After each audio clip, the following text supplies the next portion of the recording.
العلماء غيرنا ينقسمون إلى أقسام.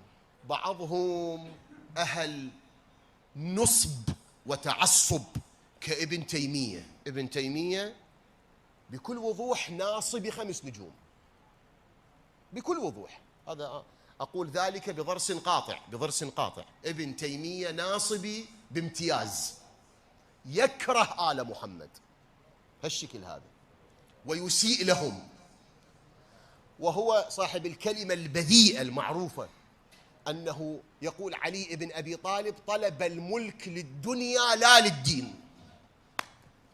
هاي شنو من جرأة هذه؟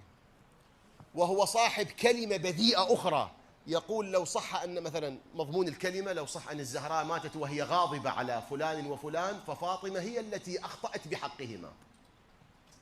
هاي فاطمة اللي بالبخاري بضعة مني يرضى الله لرضاه